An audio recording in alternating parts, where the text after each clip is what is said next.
I'll never forget this man at the airport. Flying home last week, I sat down at the gate about 20 to 30 minutes before boarding. Took a few minutes to repack bags and have a snack, then someone sat one chair over.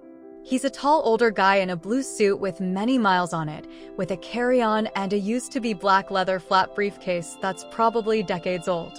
A minute later, he's talking to his phone through an earpiece, apparently dictating an email or long text message. He says, comma, question mark, naming punctuation as he speaks. I hear him talking, but the words don't really register at first. Then my heart breaks as I hear his message. He says things like, I had first reached out after you contacted me through my OkCupid profile. Pause. I wanted to try again to see if we could get together for a coffee. Pause. Text deleting. I'd really like to have a conversation with you. And worst, if you're apathetic about me, please let me know as it hurts that I'm hearing nothing from your side. At this point, I grabbed my AirPods so I could listen to some music. It was a little uncomfortable. Or tried to. They weren't in my pocket. I stood up, freaking out realizing the last place I remember seeing them is the rental car drop-off, and there's no way I could get back there and still make my flight. Went to Find My on the phone, and it looks like they are back in the garage. But then the icon moves closer. Looks like they're at security.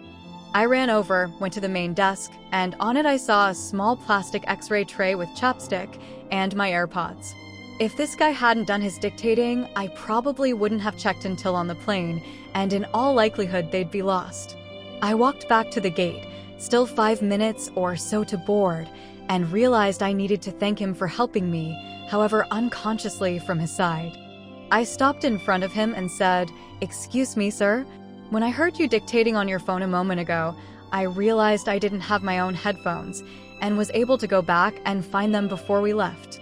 If you hadn't been dictating, I probably would have lost mine. You really helped me out, without even knowing it, and I want to thank you very much." The smile on his face was really poignant. Big, but with a little bit of a quiver at the edges, as if hiding the sadness behind it. Like he was extra happy to have done something nice for another. I'll never forget that smile, as he gave me another one just like it after we got off the plane.